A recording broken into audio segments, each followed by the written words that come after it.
अस्सलामुअलैकुम। Welcome to demystified physics with Aqib sir. आज जो हम सीखने जा रहे हैं वो है सुपरपोजिशन प्रिंसिपल। ये जो superposition principle this is a very important topic in this wave optics. ठीक, तो इस वेवोटिक्स में ये जो सुपरपोजिशन प्रिंसिपल है बहुत सारे कंसेप्ट्स में हमें यूज होगा, क्योंकि हम आने वाले जो लेक्चर्स होंगे, आने वाले जो टॉपिक्स है हमारे, वो है इंटरफेरेंस है या Young's double slit experiment.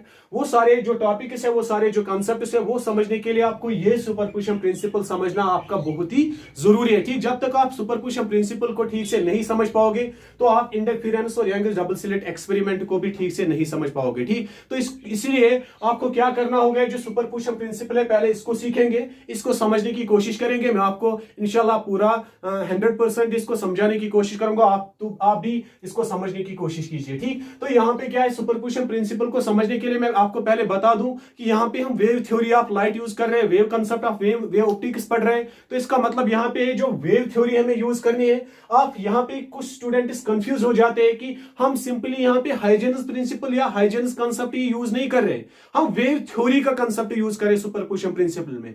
Wave theory क्या कहती है, ये हाइजेन का खाली नहीं है, क्योंकि वेव थ्योरी पे बहुत सारे साइंटिस्ट काम कर रहे थे, चाहे वो फ्रेस्नेल हो, लेटर ऑन ह्यूजेन के बाद उसी ने उसको डेवलप किया था, या फॉरेन ओपर हो, या वो सारे साइंटिस्ट जिन्होंने वेव थ्योरी पे काम किया है। तो वेव थ्योरी क्या कहती है, मैं हाइजेन की बात नहीं कर रहा हूं, फिर से बता रहा हूं। स्टूडेंट्स कंफ्यूज हो जाते हैं कि कंफ्यूजन यही होता है कि शायद ये हाइजेन ने बोला कि wave this light is a transverse wave. नहीं, उसने नहीं बोला था, एक्चुअली वेव थ्योरी बताती है। ठीक है, जो पूरे जो साइंटिस्ट सारे जो साइंटिस्ट ने जब इसको इसी कंक्लूजन पे आ गए, जो लाइट वेव होती है, light wave is a transverse wave.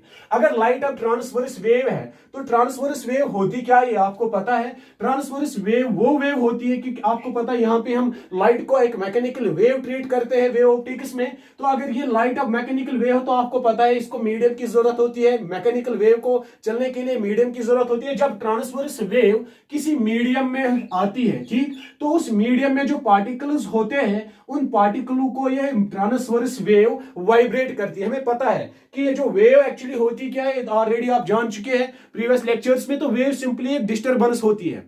Disturbance means यानी इससे वेव से क्या एक्चुअली क्या होता है, बहुत सारे फिनोमिनाज में खाली एनर्जी ट्रांसफर होती है। जब एनर्जी ट्रांसफर होगी, एनर्जी एंड मोमेंटम, ठीक, वेव मोशन की बात कर रहा हूं मैं, जब एनर्जी और मोमेंटम ट्रांसफर होगा एक पॉइंट से दूसरे पॉइंट तक, लेकिन वहां पे क्या है, मैटर, एक्चुअल मैटर, या हम कहेंगे यानी जो पार्टिकल्स है मीडियम के, वो ट्रेवल नहीं करेंगे एक पॉइंट से दूसरे पॉइंट तक। खाली यहाँ पे क्या होगा, यहाँ पे खाली ये जो है एनर्जी और मोमेंटम ट्रांसफर होगा एक पॉइंट से दूसरे पॉइंट तक। तो उस वक्त हम उस मोशन को कहेंगे, ठीक है, इट्स अ वेव। ठीक, डिस्टर्बेंस चलेगी। ठीक, यानी खाली एनर्जी और मोमेंटम ट्रांसफर होगा, ठीक, लेकिन ये जो पार्टिकल है ये खुद ट्रांसफर नहीं होगा एक पॉइंट से दूसरे पॉइंट तक। तो इसी को हम वेव बोलते हैं, इसी डिस्टरबेंस को वेव बोलते हैं। ठीक, तो यहां पे सिंपली क्या करेंगे, जब भी वेव किसी मीडियम में चलती है, तो जब भी वेव किसी मीडियम, जब भी डिस्टरबेंस मीडियम में आती है, तो अगर मैं एक पार्टिकल कंसिडर करता हूं यहां पे, ठीक, ये जो अगर वेव किस डायरेक्शन में चल रही है, अगर वेव इस डायरेक्शन में चल रही है, तो ये जो पार्टिकल यहां पे है, इस पार्टिकल ये जो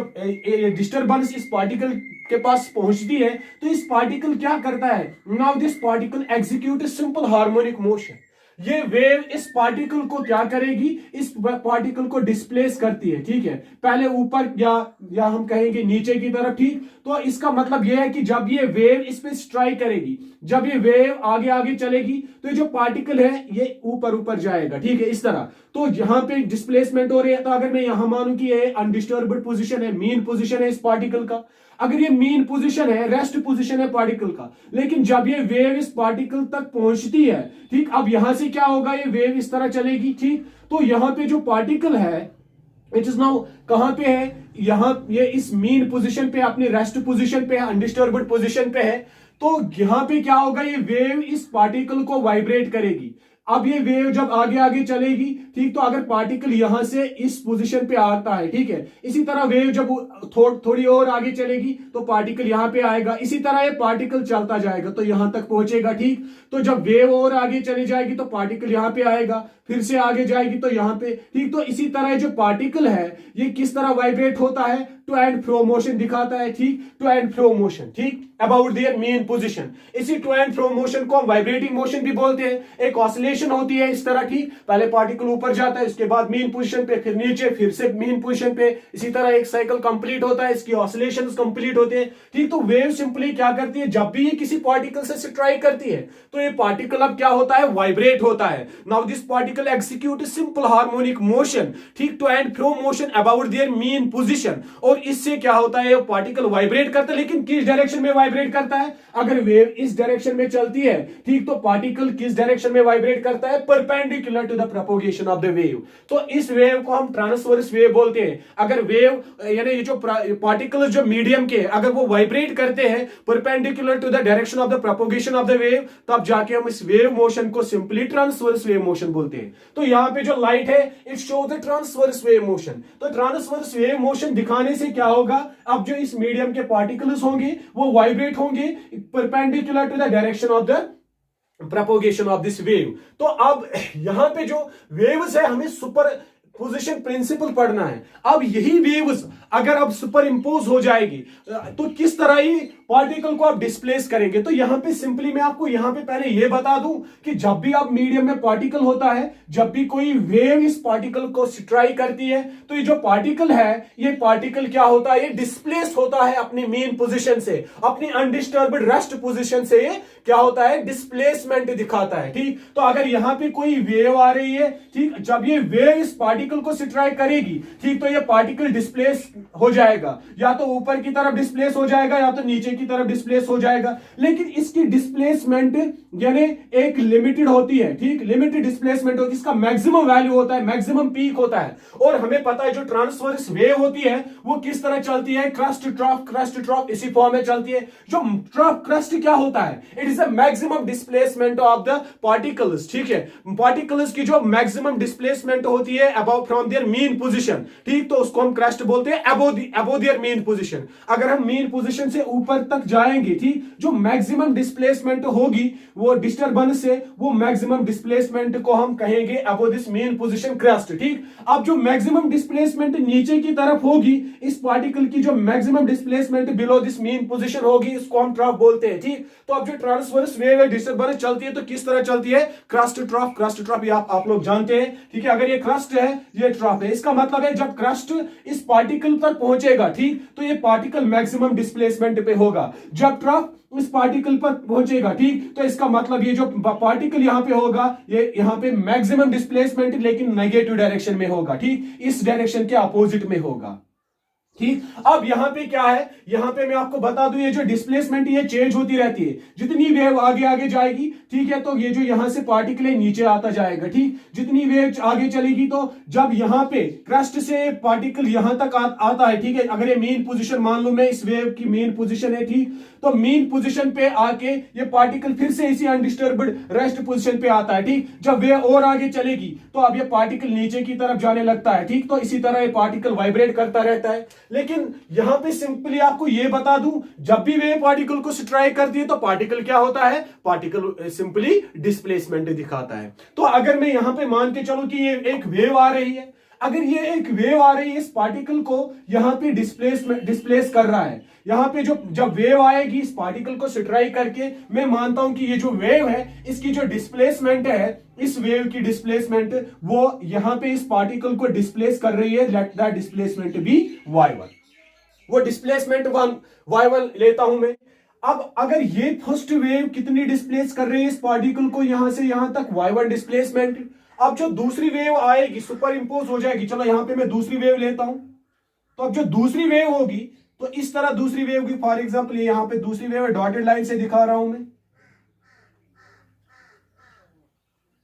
लेकिन जब ये दूसरी वेव यहां पे सुपर इंपोज हो जाएगी इस फर्स्ट वेव पे, ठीक है, now the two wave super impose on each other, ठीक। सुपर इंपोज होने के बाद, ठीक, पहली जो वेव है, पहली जो सॉलिड लाइन से मैंने यहां पे दिखाई है वेव, वो सॉलिड लाइन से मैंने यहां पे रिप्रेजेंट जो वेव की वो कितना पार्टिकल को डिस्प्लेस कर रही है, y1 डिस्प्लेसमेंट।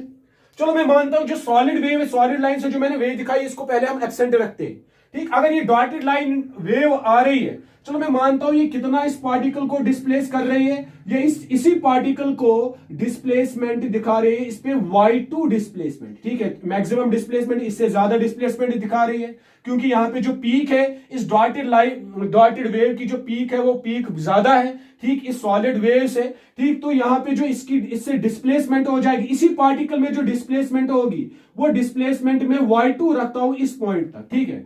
तो y1 किससे डिस्प्लेसमेंट होती है, y1 जो डिस्प्लेसमेंट है वो है इस सॉलिड लाइनेड वेव से, जो मैं सॉलिड लाइन से रिप्रेजेंट किया है, तो y2 डिस्प्लेसमेंट किससे हो रहा है, अगर हम इस सॉलिड लाइनेड जो वेव है इसको हम कहेंगे कि पहले वे ये नहीं है यहां पे, ठीक है, इसको एब्सेंट रखेंगे, तो अगर ये वेव आ रही है, डॉटेड वेव आ रही है, तो ये डॉटेड वेव इस पार्टिकल को कितना डिस्प्लेस करेगी, y2 तक डिस्प्लेस करेगी, ठीक। तो लेकिन अब यहां पे क्या होगा, अब दो वेव्स यहां पे सुपर इंपोज हो रहे हैं, तो जब दो वेव सुपर इंपोज हो जाएंगे तो एक साथ ही पार्टिकल इसी पार्टिकल को स्ट्राइक करेगी, जब इसी पार्टिकल को एक साथ दोनों वेव स्ट्राइक करेगी तो पार्टिकल क्या होगा, ये ज्यादा डिस्प्लेसमेंट दिखाएगा। Now according to superposition principle, superposition principle क्या कहता है, वो कहता है कि जब दो या दो से ज्यादा वेव्स एक दूसरे पर सुपर इंपोज होती है, जो नेट डिस्प्लेसमेंट होगी, ये जो हमारे पास रिजल्टेंट वेव आएगी, क्योंकि जब एक वेव दूसरे वेव पर सुपर इंपोज हो जाएगी तो अब यहां पे जो रिजल्टेंट वेव आएगी, उस रिजल्टेंट वेव का जो डिस्प्लेसमेंट दिखाएगी आप पार्टिकल पे, वो किस तरह होगी, वो होगी sum of the vector sum of the displacement shown by the individual waves, ठीक। तो इसका मतलब यह है कि जब भी हमारे पास वेव सुपर इंपोज होंगे, अगर पहली वेव यहां पे आ रही है वो इस पार्टिकल को कितना डिस्प्लेस कर रही है, y1 डिस्प्लेसमेंट, ठीक। अगर ये दूसरी वेव जो डॉटेड वेव आ रही है, ये इस पार्टिकल को कितना अकेले में ये डॉटेड, ये जो सॉलिड यहां पे वेव है, ये इस पार्टिकल को y1 डिस्प्लेसमेंट करता है, ठीक है, y1 इतनी डिस्प्लेसमेंट दिखा रहा है, ठीक। अगर ये जो डॉटेड वेव है ये कितना डिस्प्लेस कर रहे हैं इस पार्टिकल को, y2,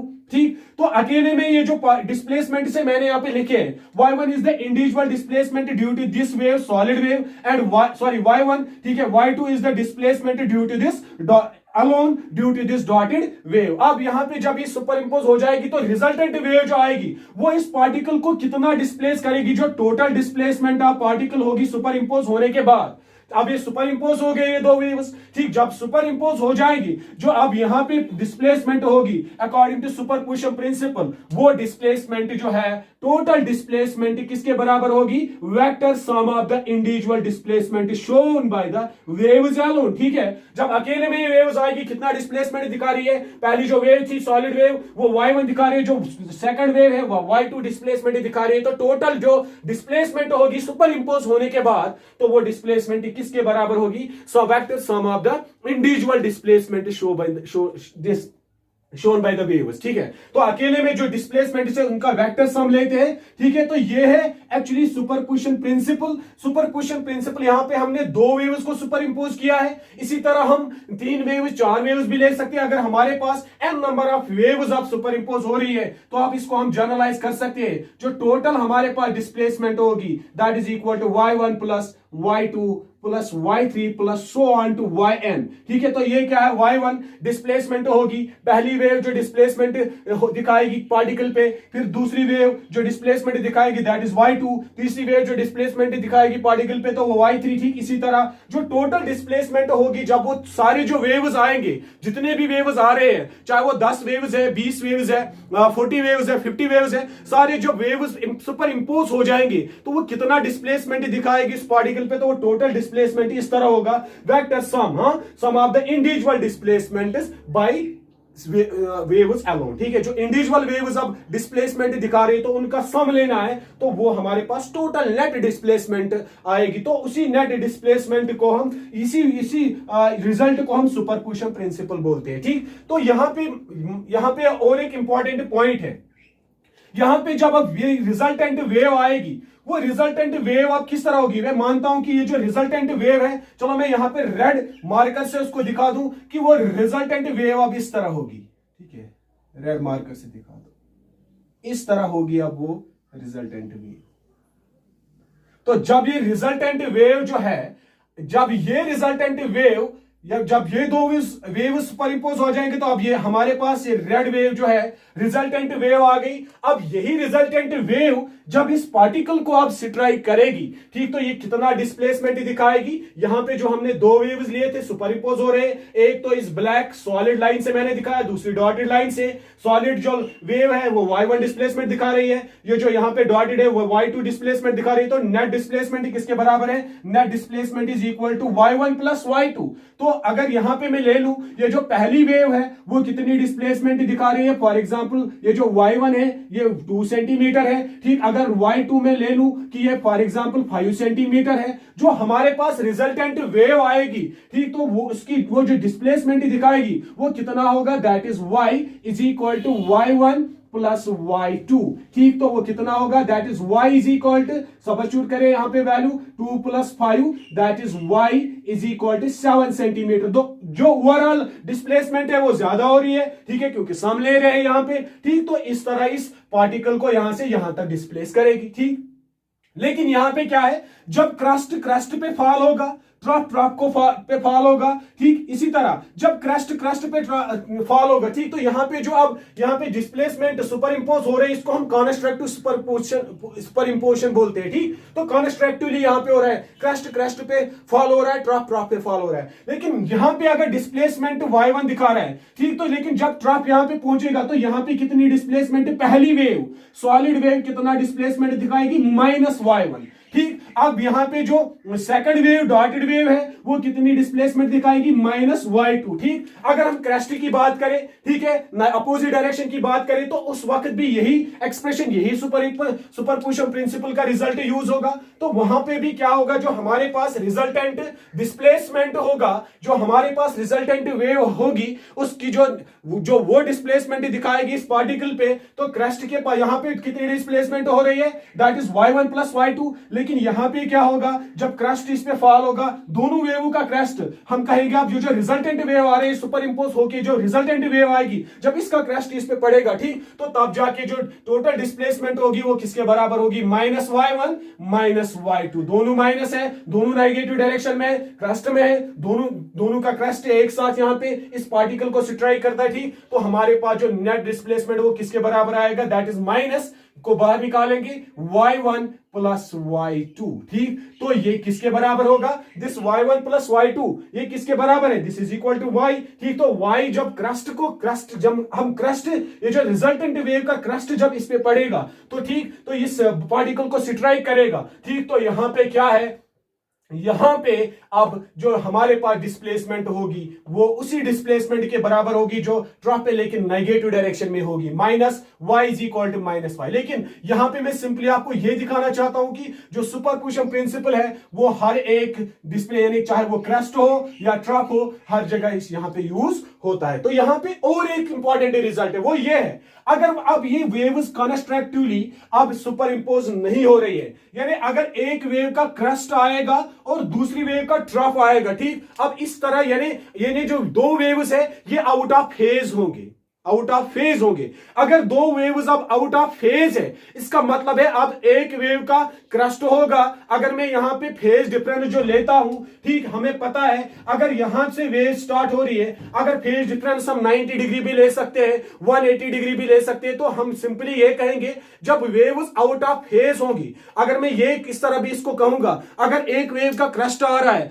दूसरी वेव का ट्रफ आ रहा है, ठीक, तो यहां पे क्या होगा, अब यहां पे जो सुपर इंपोजिशन हो रही है वो कॉन्स्ट्रक्टिव नहीं हो रही है, जिससे डिस्ट्रक्टिव एक्चुअली सुपर इंपोजिशन हो रही है। तो यहां पे जो अब सुपर इंपोजिशन हो जाएगी तो डिस्प्लेसमेंट का क्या हो जाएगा? अगर एक का क्रस्ट आ रहा है, दूसरे का ट्रफ आ रहा है, हमें पता है, तो जब क्रस्ट लेते हैं हम डिस्प्लेसमेंट को पॉजिटिव लेते हैं, जब ट्रफ की बात होती है तो हम डिस्प्लेसमेंट को नेगेटिव लेते हैं। तो अब यहां पे मैं आपको बता दूं, यहां पे मैं आपको यहां पे एक्सप्लेन करूं, अगर दो वेव्स का, अब यहां पे मैं दो और यही दो वेव्स बनाता हूं, ठीक। अगर यहां से वेव आ रही है इस तरह, ठीक है, मीन पोजीशन दिखा दे स्ट्रेट लाइन से, तो यहां पे पार्टिकल है, ठीक। अगर वेव एक आ रही है, मैं यहां पे दिखा दूं सॉलिड लाइन से, ठीक, इस तरह वेव आ रही है, तो यहां पे पार्टिकल है, ठीक। अगर इस तरह वेव आ रही है, दूसरी जो वेव है वो आउट ऑफ फेज आएगी इस तरह,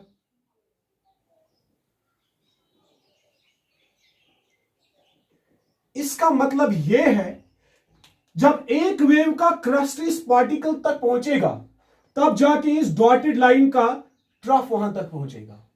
तो मैं मानता हूं कि ये जो यहां पे जो सॉलिड लाइन से मैंने वेव दिखाई यहां पे, चलो मैं मानता हूं इस पार्टिकल को जब ये डिस्प्लेस करेगी, कितनी डिस्प्लेस करेगी, let we denote that displacement by y1 again उसी तरह, ठीक है। तो अब यहां पे क्या है, ये जो डॉटेड यहां पे हमने वेव दिखाई है, इस डॉटेड वेव इसको डिस्प्लेस करेगी, लेकिन ये किस तरह इसको डिस्प्लेस करेगी, अपोजिट डायरेक्शन में, क्योंकि जब इस वेव का क्रस्ट पड़ेगा तो डिस्प्लेसमेंट ऊपर की तरफ होगा, ठीक। लेकिन इस वेव का उस टाइम इस पे ट्रफ स्ट्राइक करता है, ठीक। तो इसका मतलब है ये नीचे की तरफ इस वेव से displacement, let that displacement B denoted by y2।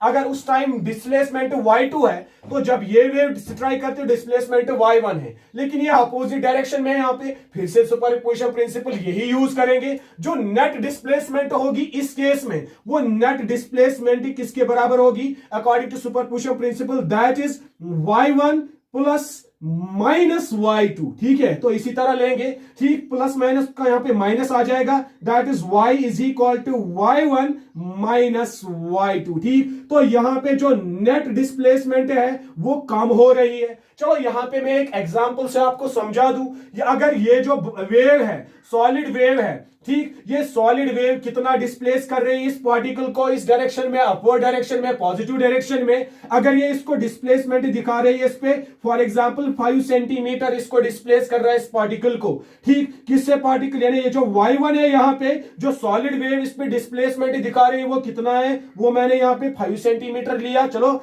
यहां पे जो y2 है, y2 कितना डिस्प्लेसमेंट दिखा रही है, चलो मैं यहां पे वो 3 सेंटीमीटर रखता हूं, ठीक। ये जो अब डॉटेड वेव है ये इसको कितना डिस्प्लेस कर रही है, नेगेटिव डायरेक्शन में कर रही है, तो y2 आएगा, लेकिन यहां पे y2 कितना है, दैट इज -3, अपोजिट डायरेक्शन में क्रस्ट यहां पे इसको इस टाइम स्ट्राइक कर रहा है, ठीक। तो हमारे पास जो नेट यहां पे रिजल्टेंट डिस्प्लेसमेंट होगा अकॉर्डिंग टू सुपरपोजिशन प्रिंसिपल वो किसके बराबर होगा, that is y1 minus y2। तो y1 कितना है, 5 सेंटीमीटर है, y2 कितना है, 3 सेंटीमीटर है। तो हमारे पास रिजल्टेंट जो आएगा वो 2 सेंटीमीटर आएगा। तो ओवरऑल जो डिस्प्लेसमेंट होगी रिजल्टेंट वेव का वो खाली 2 सेंटीमीटर होगा, 5 सेंटीमीटर नहीं होगा, 5 2 2 आ गया, ठीक है। तो इसका मतलब जो रिजल्टेंट वेव अब होगी वो रिजल्टेंट वेव किसकी फेज में होगी, ये जो हमारे पास, यानी हमारे पास जो वेव है सारी सबसे ज्यादा जो डिस्प्लेसमेंट वेव दिखा रही है वो डिस्प्लेसमेंट ये सॉलिड वेव दिखा रही है। तो अब जो रिजल्टेंट वेव होगी वो किसके फेज में होगी, इसी सॉलिड वेव के फेज में होगी, इस तरह होगी, क्योंकि जब तक हम यहाँ पे ये जो हमने रिजल्टेंट यहाँ पे निकाला है वो पॉजिटिव में आ रहा है, तो इसका मतलब है ये वेव जब इस पे स्ट्राइक करेगी तो ये जो रिजल्टेंट वेव अब होगी वो इस तरह होगी, ठीक है।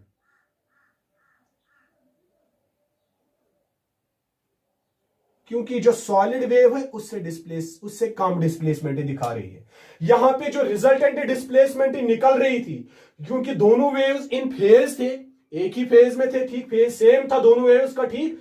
तो यहां पे जो रिजल्टेंट वेव है उसका जो एम्पलीट्यूड है, हम इसको एम्पलीट्यूड बोलते हैं, जो मैक्सिमम डिस्प्लेसमेंट होती है इस मैक्सिमम डिस्प्लेसमेंट को हम एम्पलीट्यूड बोलते हैं। तो एम्पलीट्यूड यहां पे जो है वो मैक्सिमम होगा, दोनों वेव से मैक्सिमम होगा, क्योंकि यहां पे कंस्ट्रक्टिव सुपरइम्पोजिशन हो रही है। जब डिस्ट्रक्टिव सुपरइम्पोजिशन हो जाएगी, जब एक वेव का क्रस्ट आएगा दूसरे वेव का ट्रफ होगा, ठीक, तो उस तरह सुपरइम्पोज हो जाएगा, ठीक। तो यहां पे जो रिजल्टेंट होगा वो रिजल्टेंट इन दोनों से कम होगा, क्योंकि यहां पे हमें सब्ट्रैक्ट करना पड़ता है, ठीक। तो यहां पे इस तरह रिजल्टेंट वेव होगी, रेड कलर से मैंने यहां पे दिखाया। तो रिजल्टेंट वेव जो है वो इस तरह होगी, वो डिस्प्लेसमेंट इसका क्या है, अगर यहां पे जो हमने एग्जांपल ली है उसका जो डिस्प्ले, अगर 5 इस सॉलिड जो है सॉलिड वेव जो है वो कितना डिस्प्लेसमेंट दिखा रही है, +5 दिखा रही है, ठीक। तो जो यहां पे डॉटेड वेव है वो कितना है, -3, क्योंकि डिस्ट्रक्टिवली यहां पे सुपरइम्पोजिशन हो रही है, एक का क्रस्ट है दूसरे का ट्रफ है, ठीक। तो जो रिजल्टेंट होगा वो है 5 - 3 होगा,